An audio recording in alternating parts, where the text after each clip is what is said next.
Memang dalam prinsip yang mengatakan bahwa Yesus itu adalah Farisi, ya, meskipun saya tidak terlalu sepakat sebenarnya dengan hal itu, karena gini, pada saat di zaman Kristus, mazhab atau kalangan golongan Yudaisme yang terkenal dan populer itu adalah orang-orang Farisi.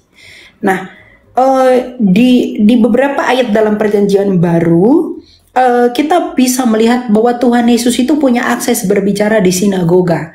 Misalnya ketika Tuhan Yesus mengajar di Bait Allah, di sinagoga, dia punya akses di sana. Nah, itu mungkin argumentasi yang kuat yang digunakan oleh orang-orang kalangan Yudaisme Kristen, Yahudi Kristen, untuk mengatakan bahwa Yesus itu adalah bagian dari Farisi. Sebenarnya pun kalau dikatakan Yesus Farisi atau tidaknya pun itu tidak ada masalah ya. Tapi kenapa sih seakan-akan Yesus itu sangat benci dengan orang Farisi begitu?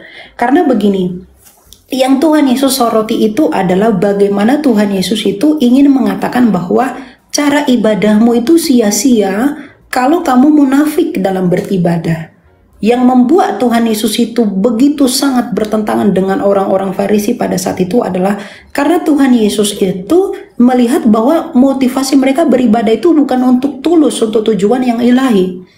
Ya, dan kerabian Kristus itu juga dipandang sebagai Farisi, tetapi bukan Farisi yang seakan-akan seperti Farisi yang ditentang oleh Kristus. Coba kita lihat di dalam. Oke, jadi poinnya itu begini bro. Orang-orang yang menganggap kan pada saat zaman Yesus itu kan ada dua tempat belajar yang terkenal. Ada Beit of Hillel dan ada Beit of Shammai. Makanya kan Rasul Paulus bilang kalau dia itu murid dari seorang Raban, yaitu Rabban Gamaliel. Rabban itu adalah rabinya para rabi. Nah, Yesus itu dalam tahapan usia mulai dari 20 tahun, 10 tahun dia itu melakukan pendidikan keimamatan Taurat. Makanya di dalam Galatia 4 ayat 4 dikatakan bahwa dia takluk kepada hukum Taurat. Nah, jadi Kristus melakukan itu semua. Makanya Kristus itu dipanggil sebagai rabi dan juga guru. Bahkan para Farisi itu juga memanggil dia sebagai guru dan juga rabi. Nah, yang membuat Kristus itu dipandang sebagai Farisi juga itu adalah karena peran kerabiannya tadi, yang terkonfirmasi dari dia itu yang takluk kepada hukum Taurat dalam Galatia 4 ayat 4 itu. Ya, sekalipun orang menafsirkan hal yang demikian, karena itu kan sebenarnya kan itu pandangan para Yahudi rabbinik modern. Ya, meskipun kita tidak bisa temukan bahwa di satu pun ayat di kitab suci yang mengatakan bahwa Yesus adalah bagian dari Farisi. Itu tidak ada. Tapi dalam asumsi orang-orang Yahudi rabbinik modern yang lebih menggunakan naskah Masorah daripada Septuagint, mereka itu lebih cenderung memiliki paham bahwa Yesus pun ternyata bagian Farisi. Meskipun di dalam Septuaginta, meskipun di dalam naskah Perjanjian Baru tidak ada ayat yang menyebutkan bahwa Yesus itu adalah Farisi. Jadi sebenarnya ungkapan bahwa Yesus itu adalah bagian Farisi itu hanya bagian tafsir atau asumsi teologis, atau mungkin bukan teologis juga ya, asumsi orang Yahudi rabbinik modern mengenai siapa Kristus menurut perannya dia sebagai rabi yang diungkapkan oleh Perjanjian Baru, bukan yang diungkapkan secara natural oleh Perjanjian Baru. Begitu. Dan saya tidak masalah dengan klaim-klaim yang seperti itu. Karena toh juga Kristus itu tidak melakukan perintah seperti yang tidak melakukan perbuatan-perbuatan seperti yang dilakukan oleh Farisi pada umumnya yang melenceng dari kitab suci. Karena Yesus itu tanpa dosa. Makna gitu, ya? Farisi sendiri itu apa? Makna Farisi? Iya. Itu golongan atau golongan imam atau apa? Jadi, bentar ya. Jadi Farisi itu, kalau dalam bahasa Ibrani-nya, Farisi itu berasal dari kata ferushim. Nah, Farisi itu adalah orang-orang yang bisa saya katakan apa ya? Orang-orang yang cendekiawan dalam hal keimanan mereka, adat istiadat mereka. Nah, itu Farisi. Mereka punya apa? Punya kuasa, dipandang lebih lebih berotoritas daripada orang-orang yang tidak Farisi. Itu orang Farisi. yang mengerti kitab suci. Mereka itu adalah Farisi. Perushim kalau dalam bahasa Ibraninya, gitu ya.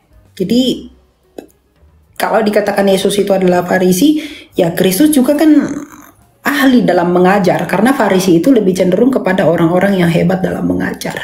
Cuma pengajaran Farisi yang ditentang Kristus itu adalah pengajaran yang tidak sesuai dengan visi Tuhan kita, Yesus Kristus.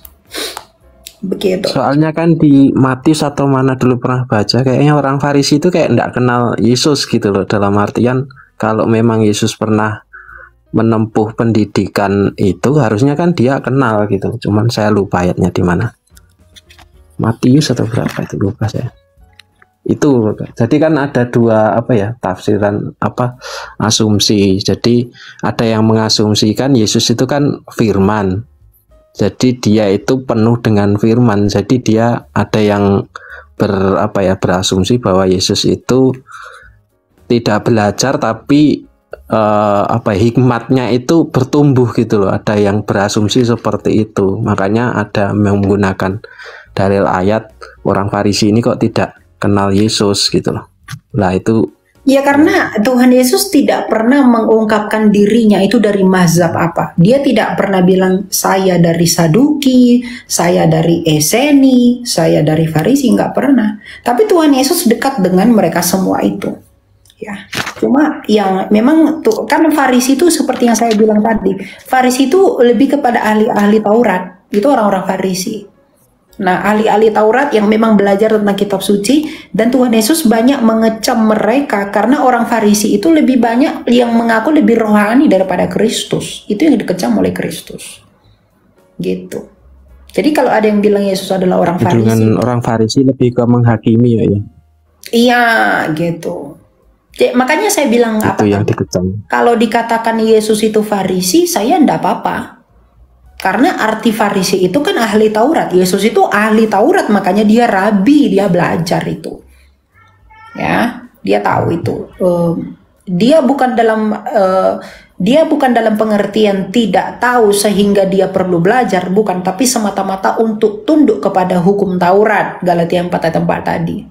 Ya, jadi ya Tuhan Yesus itu ahli gitu. Kalau dengan dasar itu dia dibilang Farisi. Kalau dibilang enggak juga, ya betul. Kenapa? Dalam kitab suci tidak ada satupun ayat yang mengidentifikasi mahjab Yesus itu sebagai apa. Begitu ya. Karena kalau ditonton di film-film itu kok outfitnya beda gitu loh antara Farisi dengan Yesus gitu loh. Itu gitu loh. Aku kadang ini gimana sih aku memahaminya. Itu aja sih sebenarnya. Iya. Oke, berarti tidak ada ya sumber sejarah yang menunjukkan Yesus bagian Farisi mana atau apa. Cuman ya itu tadi diyakini dia masuk di Beit Hillel itu aja ya, cuman itu. Disinyalir itu dari rumah Beit Hillel. Ya, Hillel itu ya betul dari Gamaliel. Ya betul.